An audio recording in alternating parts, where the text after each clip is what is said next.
Son père réclame 1 million de dollars en dommages moraux. Le centre a présenté sa défense au dossier en attaquant de pied ferme Martin Lévesque.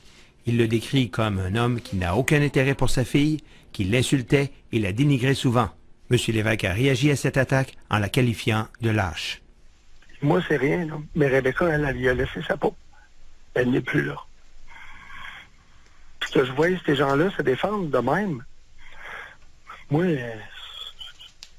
je trouve ça triste.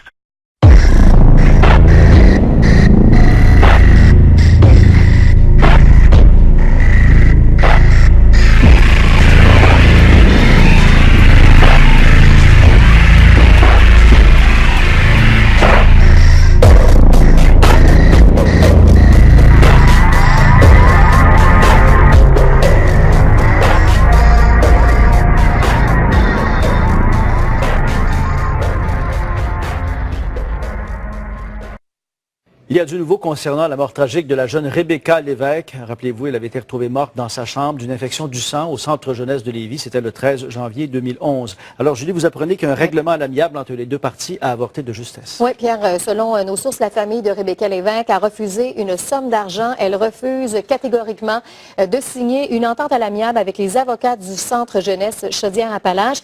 La famille n'a pas réussi à s'entendre, en fait, sur un paragraphe, Pierre, de l'entente qui blanchissait le centre jeunesse dans la mort de cette jeune femme de 15 ans. Et alors qu'on se rappelle que le rapport du coroner démontre que cette mort aurait pu être évitée. Donc, l'adolescente, je vous le rappelle, est morte dans la nuit du 13 janvier 2011. Des suites d'une infection sanguine, elle était très malade et alors qu'elle vomissait et demandait de l'aide, les employés en fait, ils pensaient qu'elle faisait semblant. Ils n'ont pas prodigué les soins nécessaires. Et comme c'est souvent le cas dans ce genre de cause, Pierre, le centre jeunesse aurait préférablement voulu éviter un procès. Et selon nos sources, on parle d'un montant assez substantiel. Nous ne sommes jamais offertes au Québec dans ce type de cause qui aurait été offerte à la famille qui a refusé l'offre. Procès qui aura lieu comme prévu, à moins encore là que d'ici là, il y a entente quand même entre les deux parties. Écoutez, il va y avoir jusqu'à maintenant, selon nos sources, procès poursuite civile qui avait déjà été annoncé pour 1,5 million de dollars contre la DPJ, le centre jeunesse et 5 employés et à surveiller au cours des prochains jours.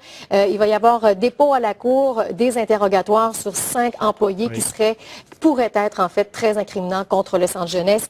Le père se représente maintenant seul dans le dossier. Le centre jeunesse n'a pas voulu commenter. Merci, Julie. Au revoir.